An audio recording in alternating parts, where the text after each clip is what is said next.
Alright, mission complete screen. Well done, Commander. You made the best out of a bad situation. Here's hoping we don't run into another job like that one.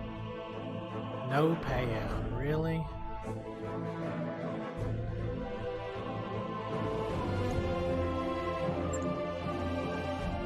Yeah, we focused on 26 days. Okay, so we've only got one injured.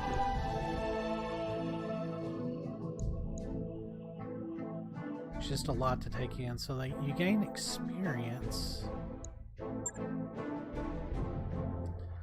So I'll probably just tack this on to the end of that last one. So we'll see where this leads us.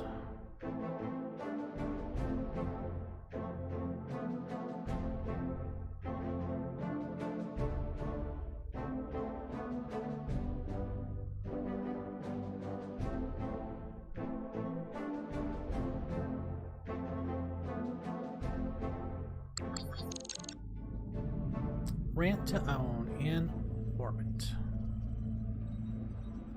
Need to start finding us better clients, Darius. I mean it.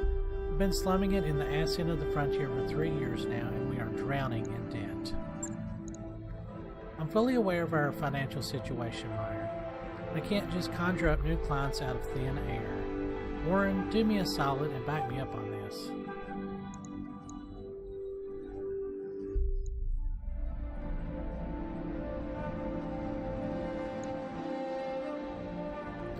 Yeah. Damn right it is. It isn't like any of us wanted the job. Darius, could you walk us through the details of this trouble we're in? It might help if you broke things down point by point. Ooh, exposition! Sure thing, Yang. Point 1, Meyer's right. We're in debt. Every C-bill we make technically belongs to the banks. Point 2, this corner of the frontier is a dead zone for mercenary work. There are clients, but they're terrible, and that's just a fact. And that's it, there are no other points. It's just the money. Standard galactic unit of currency, named for Comstar. One C-bill is valued at 1 millisecond of hyperpulse generator transmission time. Best case scenario, how many jobs will it take to repay the loans? Why not just refuse to pay? We can afford to throw our weight around. We've got battle mechs. Okay, so we're in a bad spot. What are we going to do about it? Realistically, truthfully, I can't even say. We're in pretty deep hole. And from where I'm standing, I don't see a whole lot of daylight. The thing is, these banks, and I use that word loosely, they don't want us to pay off our loans. They'll do whatever they can to get away with to keep us on the hook. Hit us with fees, jack up our interest rates, misfile our paperwork, trying to find us a way out of this, but it's going to take time. And every day that passes, we accumulate more debt. If we keep going like this, if we keep going like we have been, we're screwed. Yeah, we've got battle mechs. That wouldn't be a very good idea, Warren. The banks wouldn't come for us themselves. They would hire mercenaries. And you already know how hard up frontier mercs are for work. If we stiff the banks, we'll wind up dead or in debtor's prison. And out here in the frontier, those are basically the same thing. Okay, we're in a bad spot. How are we going to do about it? I don't see what else we can do. I'm already serving up every legitimate contract I can find. Unless you want me to sidestep the Mercenary Review Board entirely, we're basically out of options. Go around the MRB? No thanks. Taking an uncertified job is a great way to wind up with a knife in your back. We just got betrayed by a board-certified contractor. Yang, how worse could it be? Plenty. What happened down there was an exception, boss. With uncertified jobs, it's the rule. Remind me again why we don't just skip town and head to a nicer corner on the periphery? Because the banks and the jump ship crews have an arrangement. Until we pay up, they're going to keep us on a short leash. That's a good reason. Look, Darius, Meyer's right. We need to start earning real money, and we need to do it soon. It's only a matter of time before something breaks down and that I can't fix with duct tape and good intentions. Ooh, loner. For afraid of taking risk, I never would have left that gilded cage my parents called a home. I'm gonna have to be just as bold. You hear that, Darius? The voice of experience speaks. Going around the MRB might kill us, sure. So might 1,000 other things. We're mercenaries. Taking risks is our business. But we need to get paid. It's settled then. I'll start digging for contracts outside of the MRB system. Who knows? Maybe it'll work out for the best. It isn't like we've got all that much to lose. In the meantime, we need to find another paying job, and our prospects in this system have completely dried up. I'd recommend booking travel to a neighboring system and seeing what the review board has for us. With any luck, we'll find enough work to keep going until something better rolls in. The banks are holding our jump ship access hostage until we repay our debts. For now, we can only go between Urakarine and nearby systems of Alloway, Bellerophon, and Detroit. Our top priority right now needs to be finding work, so we can raise cash. None of the contracts here are very good. I picked out the only viable one I could find, and it helpfully includes our travel fees as part of the deal. Come by the command center when you're ready to review it. Alright. So we've got a... wow, this is... glitches out of action.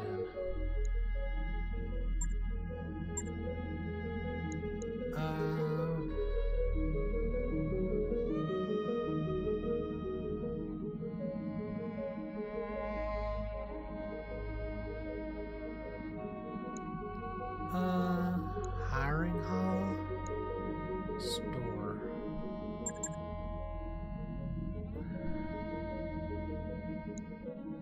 Ooh, how much money do we have?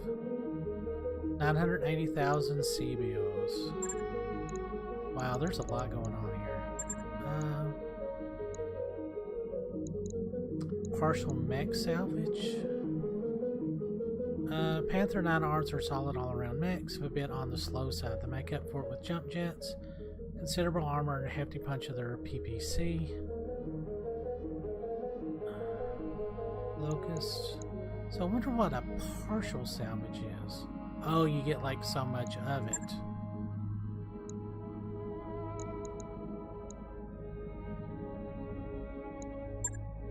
Alright, what can we sell? Not much.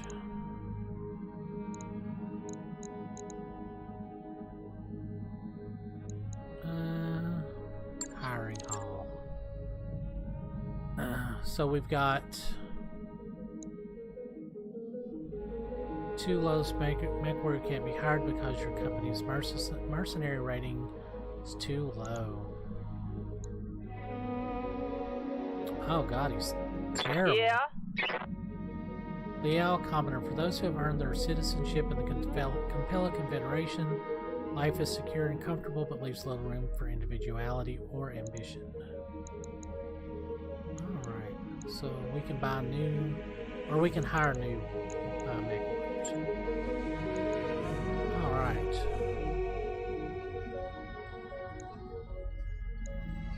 You got questions? I have answers. Yeah, always good to see you at Ops, Warren. What can I do for you? Debt situation. Yeah, sure, that's fair, and I'm glad you're taking an interest. I've got time to get into the nuts and bolts if you do. What do you want to know? Remind me why we took out so many loans in the first place. Well, that's something we should have talked about a while back, but anyway. How much time have you got? I mean, we've been hit with 1,000 expenses since we were forced to flee Coromandel. But I guess we're mostly interested in big ticket items. Well, first and foremost, there's the Leopard. We still owe a lot of money on this ship, and losing her isn't an option. Then you've got the assorted fallout from our impromptu trip across the frontier, jump ship passage, docking fees, miscellaneous travel expenses, all paid for on credit, as if we had a choice. There's more that I could get into. The loan we took out to set up Markham's family, etc., etc. That'd be gilding the lily at this point. The fact is, we're in a lot of trouble with a lot of lenders. But hey, we're mercenaries. We live for trouble. What are we in debt to exactly? I want names. How about I give you the top three? First, you've got Blue Horizon. It's the big commercial bank on Learton. They're the ones that own the lease on the ship. They're in the... Then there's the Injury Consortium. They've got people everywhere, but they're based somewhere in Merrick space. They borrowed from one of their associates to make the jump away from Cormadir on the day of the coup. Finally, you've got Lockone Lending. They're a frontier outfit from Haster, and they're about as crooked as they come. Now, I wouldn't normally do business with an outfit like the Double L, but we didn't have a choice. They made a deal with Blue Horizon to buy half our debt. So that's the big three: a commercial bank, a shadowy financial consortium, and a bunch of leg breakers in cheap suits, and each of them is dangerous in its own way. Alright.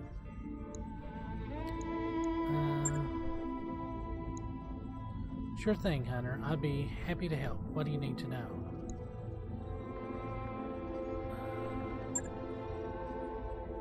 Outfits like ours depend on Mercenary Review Board to post certified contracts working for reliable employers. I say reliable, but let's face it, most jobs come down to us doing the work that the rich and powerful can't be seen doing. Mercenaries are deniable assets. Tutorial, what intel will I get about a contract before I accept it? Most employers will give us enough info to understand who we're fighting and why. Some are cagers than others, but by and large they want us to succeed. Because of this, we generally get enough intel to get the job done. It isn't a perfect system, but it works well enough. What kind of missions? In my experience, most contracts come down to one or more of a few basic ideas. Blowing something up, taking someone down, keeping something safe, or making a mess with heavy ordnance. There'll be variations here and there, sure, but for the most part our jobs are going to fit into one of these categories. Climate conditions. Yeah, climate makes a big difference on your heat buildup, basically. Yeah, weapon fire and jump jet use so they don't overheat their battle mechs. Badlands and deserts make your mechs run hotter, so you want to pay careful attention when you're fighting there. Low atmosphere, non-terraformed planets are worse. You'd be wise to swap out some energy weapons for ballistics in those situations. But the vacuum of lunar environments is the worst. It's counterintuitive, I know. Space is cold, right? But no atmosphere means basically no heat dispersion. You're sitting on top of a fusion reactor. Use your jump jet sparingly or you'll shut down in no time. It's important to have an idea of what you'll be up against once your lance hits the ground. Unfortunately, mercenaries are often on the ass end of the mission intel, and the most we'll usually get is a rating of the enemy's overall strength. At best, a mission's difficulty rating will give us an idea of our post-mission repair bills and medbay time, or a signal that we should avoid the mission altogether until we can bring bigger guns.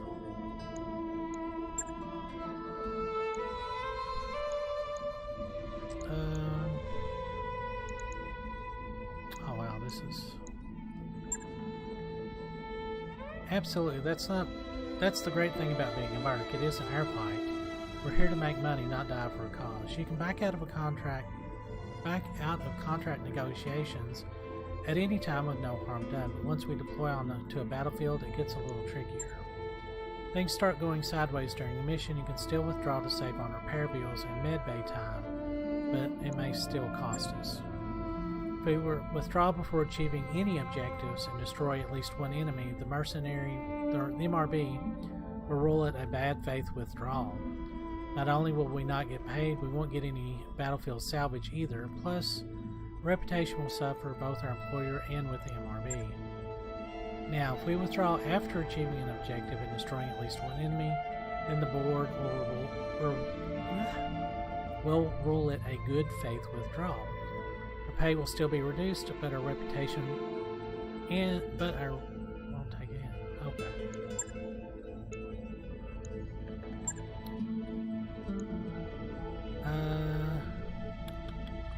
Mercenary outfits' reputation determines the quality of contracts we're offered.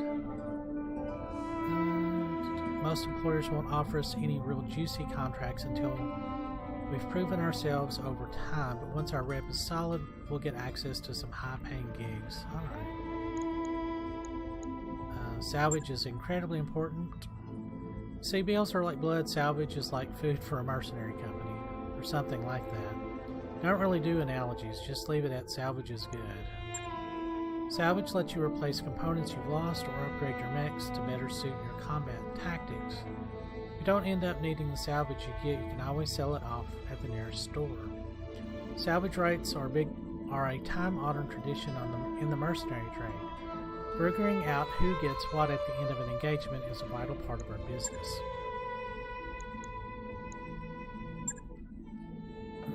Mercenary contract negotiation is pretty straightforward out here in the periphery.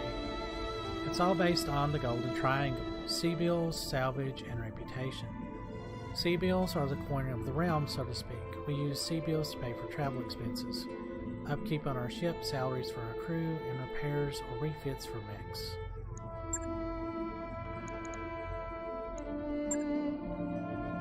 Alright. Oh gosh, this is...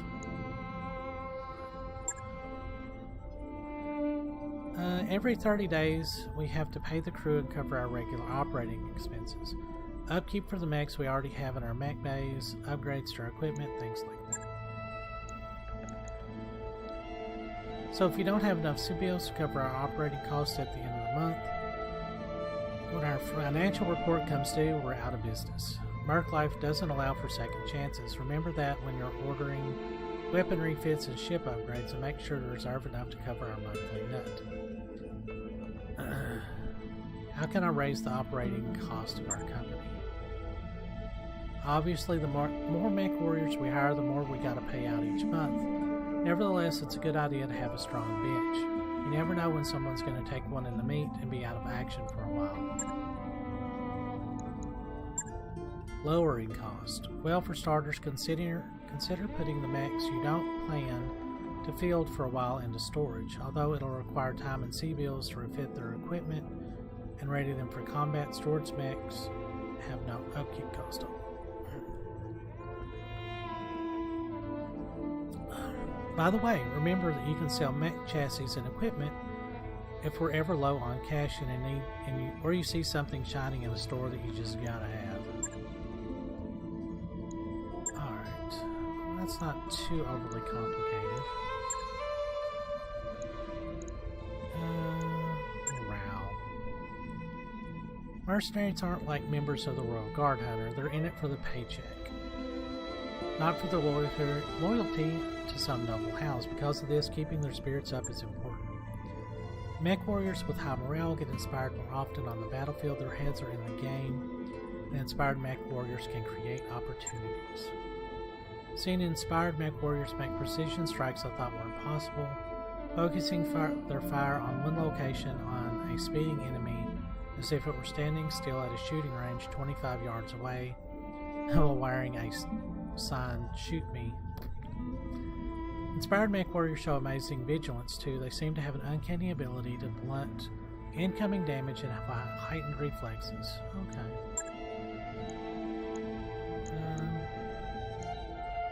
What sort of control do I have on their training?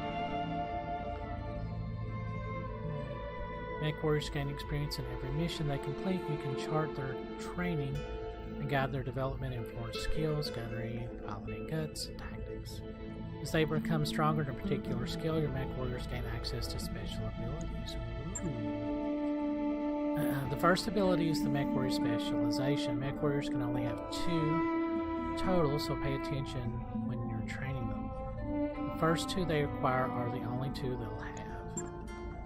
The second ability is the mech warrior's expertise. Mech warriors only get 1 of those, and it has to be from one of the specializations. Okay. 3 abilities total per mech warrior. There's a lot of possible combinations. Okay.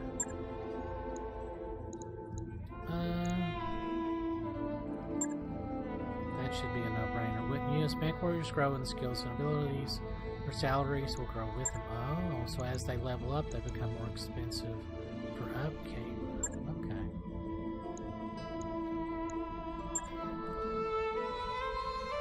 Things happen on a mercenary ship, Warren, all the time. You throw a bunch of mech jockeys in a confined space with technicians and crew for months on end, you're going to see some spillover from the battlefield.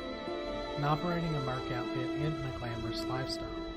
There are hard choices to be made on a regular basis, anything from breaking up a fight over petty bullshit to dealing with faulty power couplings. Okay. Alright.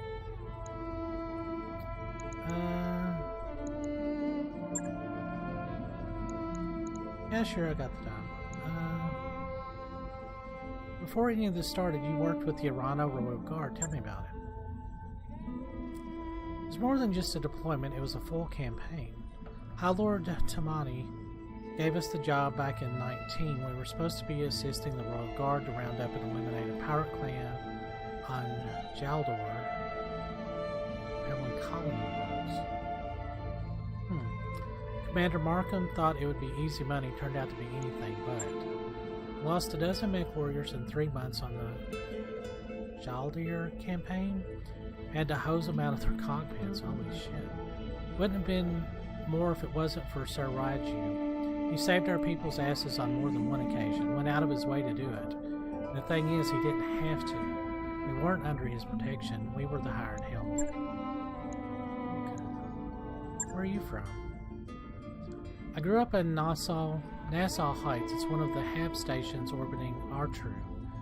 30 decks of economic stratification and the corporate suits on the upper decks, and everyone else crammed into the lower ones.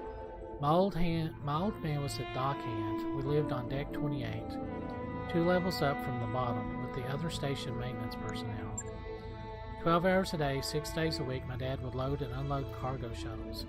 Vacuum sealed quillar and nutrient paste for people like us.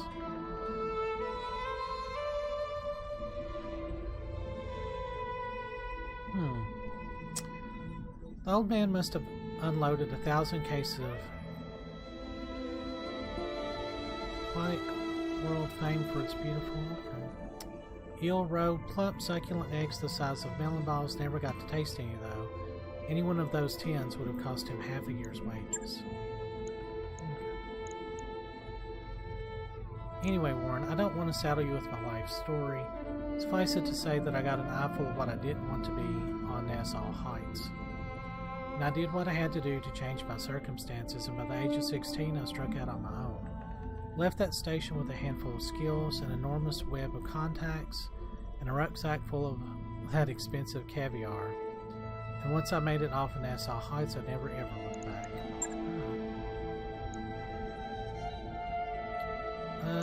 Alright. You know where to find me. Alright, so let's look at some contracts. Oh, I guess we get one contract. Not expecting a lot of defenders, Commander, but there are likely to be turrets. There's a bonus if we wipe out the base garrison as well, but that's your call as the situation on the grounds develop. Max pay, that's not very much.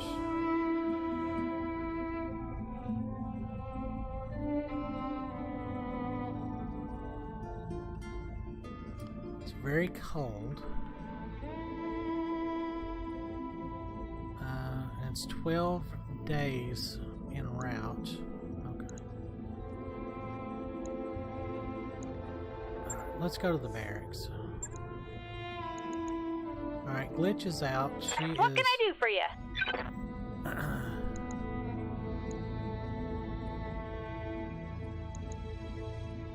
Yes, right. Commander. So she's got... Oh, okay, I see how it works. So you get a special on 5. Okay, and these cost... That's their cost there. Commander? How much do you... How do you know... Okay, that's how much you know. Orders. So she's got 800. Standing Becker's by. got 2,000.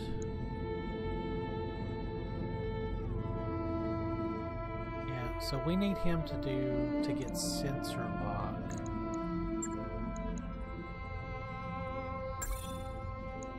Mech warrior training complete. Ready for orders. Alright, and she's already picked up Bulwark.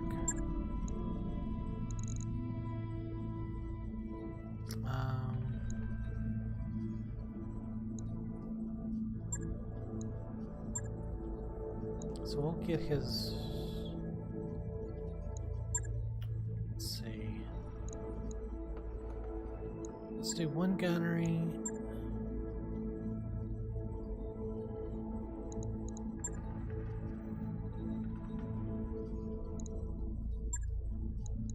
Training complete. What's up, Alright, boss? she's only got 800, so she can pick up some more tactics, but I'm not worried about her tactics, I don't think. Waiting for orders.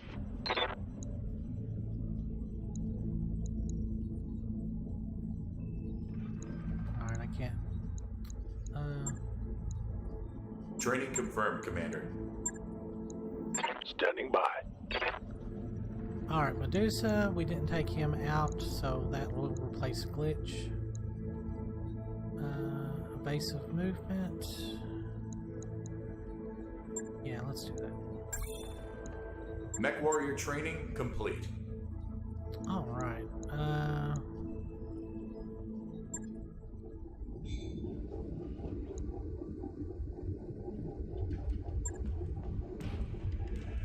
Requires upgrade.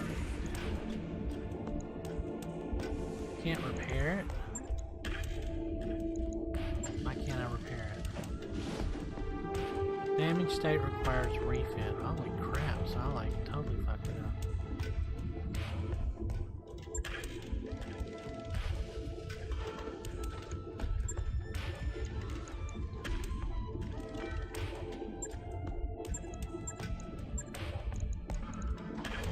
Oh wow, this is very complicated.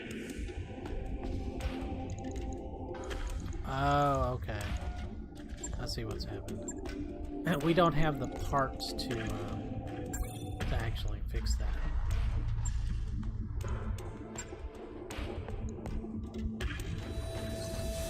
Alright, so we got a Vindicator. Oh man, we're gonna have to... We'll get that repaired. We'll get that repaired.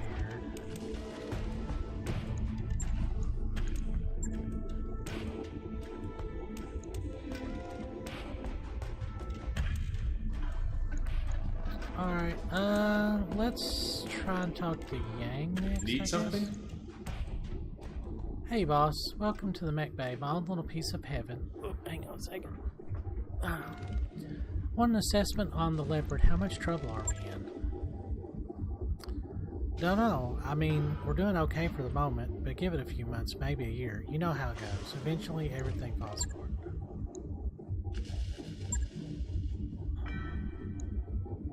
Oh gosh. Yeah, then hit me with it. I'll do what I can to answer. I mean, I don't want to wax poetic or nothing, but the Mech Bay is where the magic happens, boss. It's the beating heart of the mercenary outfit.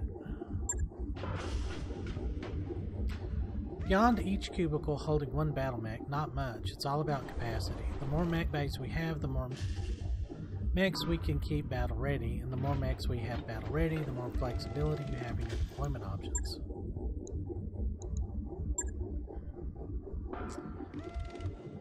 We have limited capacity in the mech bay, so we need to store the overstock for eventual sale or for use in the future. Second, we don't pay upkeep cost on mech storage. Whenever you pick up a partial mech salvage from the battlefield, I put it in storage for you. Oh, okay, well. If we gather or buy enough partial mech salvage to complete a battle mech chassis, my team will assemble it right away.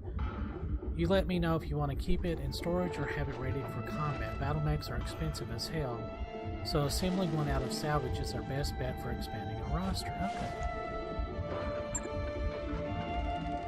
When you send a mech chassis into storage, our mech techs dismount all its weapons and equipment and place them in your inventory for use with other chassis. Chassis can stay in storage indefinitely, and don't worry about storage capacity. Boss, I'll make it fit, don't you worry.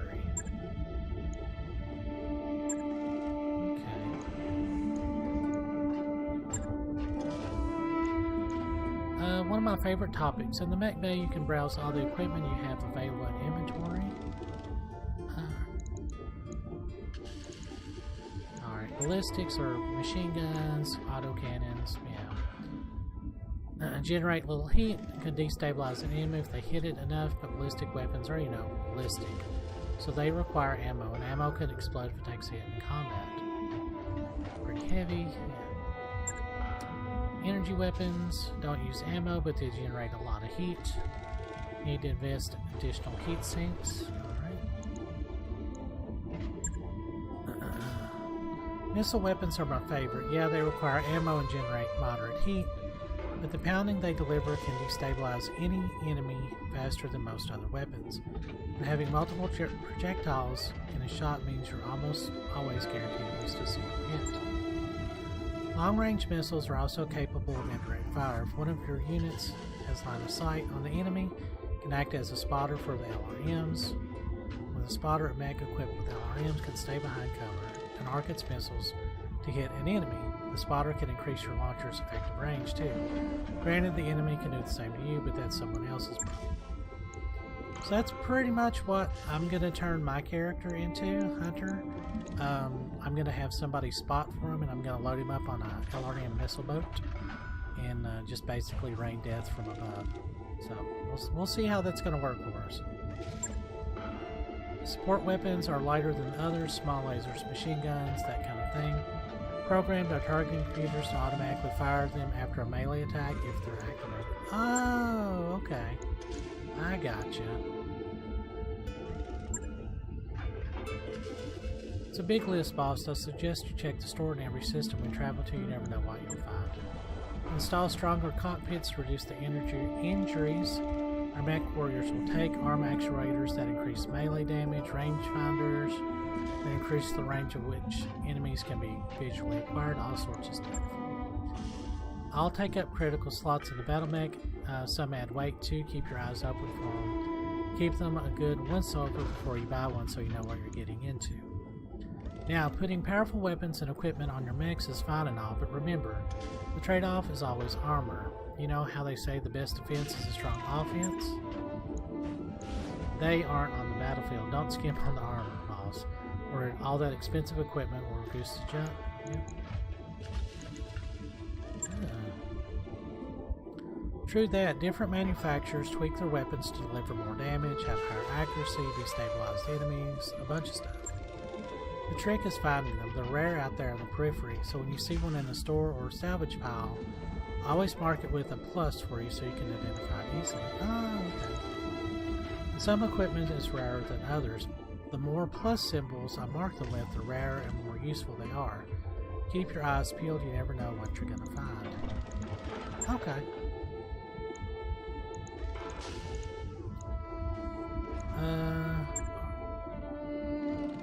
Whenever you return from a mission, stop by the mech bay here to tell me which mechs you want to have repaired. I'm not going to assume anything. You run this outfit, so you tell me what to spend time and money on. Okay, that's not completely true. If I see armor missing from a battle mech, I'm going to repair it automatically. That's standard operating procedure. We have so much scrap armor laying around, you should consider armor repairs to be free. Now, if you tell me to repair a mech containing destroyed equipment, the techs will strip that off automatically too. I'll list the equipment they strip, so you're gonna want to replace it with something. Gonna refit it with new weapons and equipment. Oh, now you're talking, boss. You bet you can refit a mech. You can repair it at the same time too. Just select a battle mech and order the refit, and that'll bring it to the mech bay.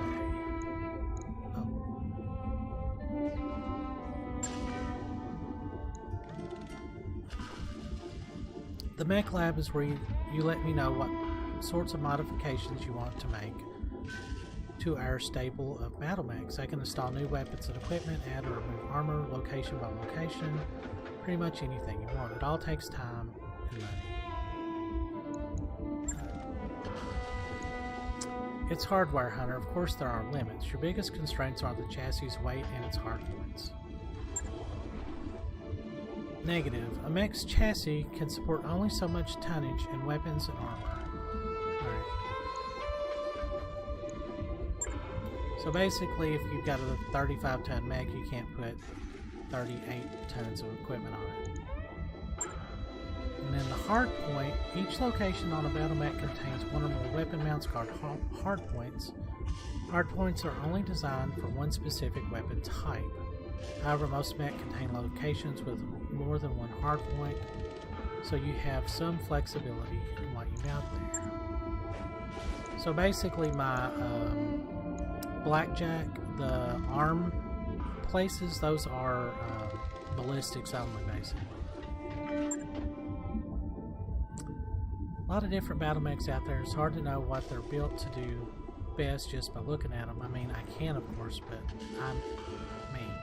You on the other hand are going to need some help. Thankfully, I'm a helpful guy.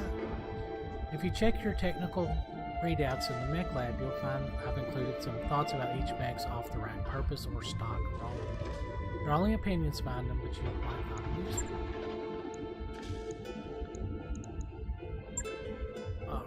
I think we've kind of already figured that out.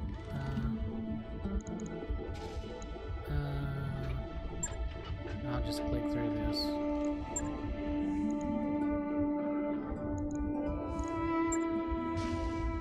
What else do we have?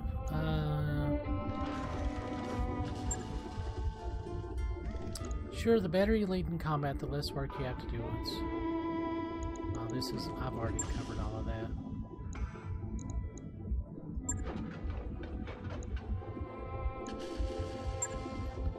How'd you end up here? That's a long story, boss. Shortest version I can give you, I signed on after I served my term in the Third Succession War, fighting for the Capella Confederation. If you want to know more, you can ask whatever you want, otherwise let's get back to talking shop. Where are you from originally? Bryant in the Confederation. You may have heard of our claim to fame, the Crowley Lizard Cow.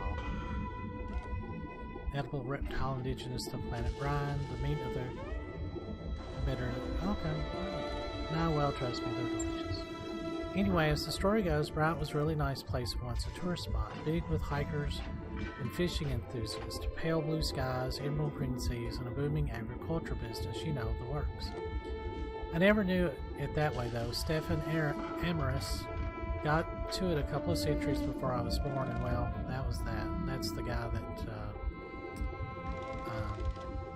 assassinated the First Lord. As the story goes, Bryant used to have these enormous orbital mirrors, storm inhibitors, they call them. The Star League put them in place, and when Amaris took the system in his civil war, he had his troops use them for target practice. Without those mirrors, Bryant reverted to his natural state, a miserable little ball of wind-blown dirt, actively hostile to human life. By the time I came along, the only places where people could live in relative safety were the planet's poles. Of course, you can't fit a planet's entire population into a handful of cities at its poles, and there isn't enough space no matter how far down you dig or how tall you build. A lot of people, mostly the poor, died in the early days. There's still a lot of overcrowding in Bryant's cities even now.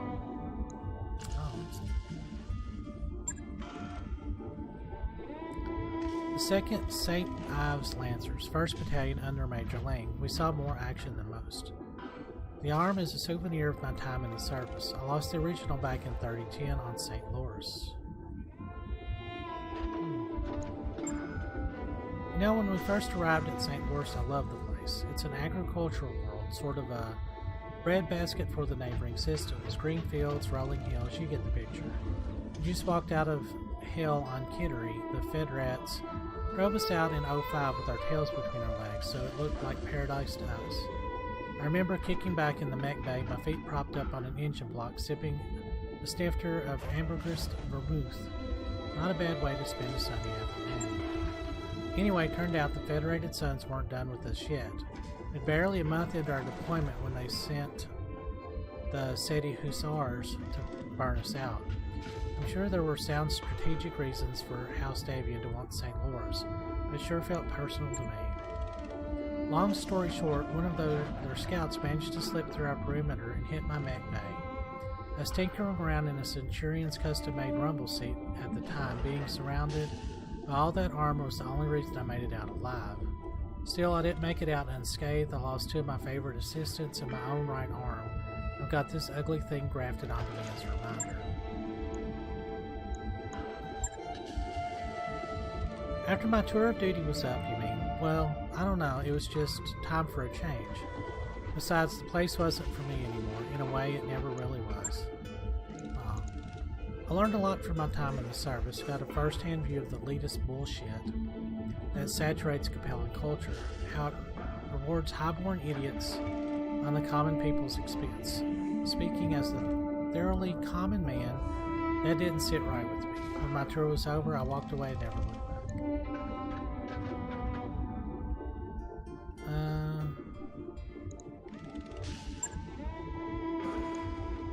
Well, way more than once if memory serves. Still, I appreciate the kind words. For what it's worth, I'm happy to be here with this crew. Going career military would have been an enormous mistake.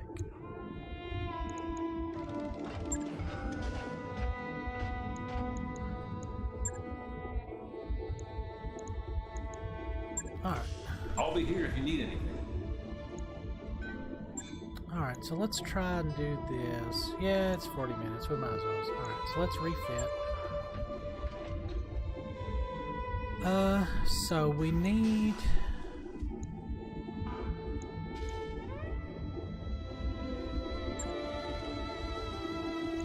an AC2 and a medium laser. I don't think we can put... Oh, we can, but we're over our tonnage.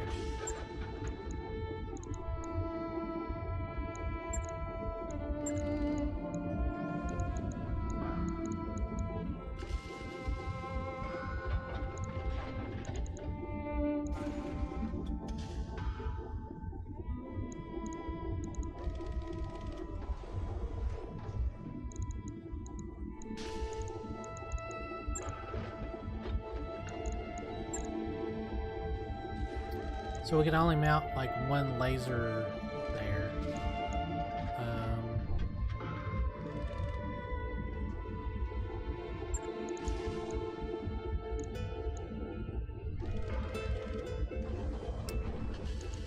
So we've got a ton.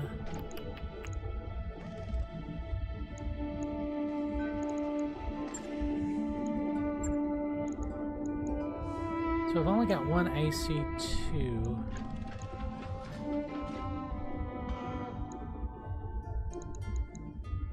Or do we? Oh no, we've got two. Or we're short a medium laser. Or are we? No, we're not. Okay, we're okay.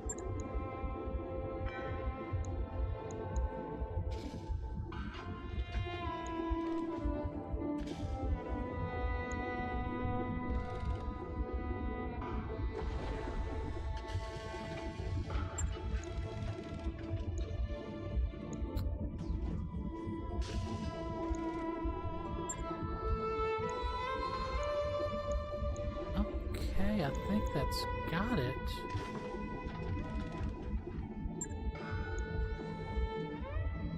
Logged and noted. Okay. Shouldn't be too hard. So we've only got 2 mechs that we can even take, but this one will be done in 6 days? Yeah, I think 6 days for all of them, so we should be in good shape.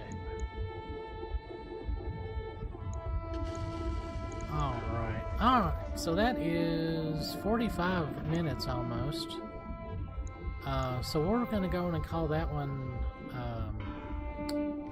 a video, and I will get back to you in the next one. I will probably keep exploring these last 2 and then see about getting a mission. So I'll see you guys in the next video. I hope you guys are enjoying this, and I'll see you guys later. Thanks for watching.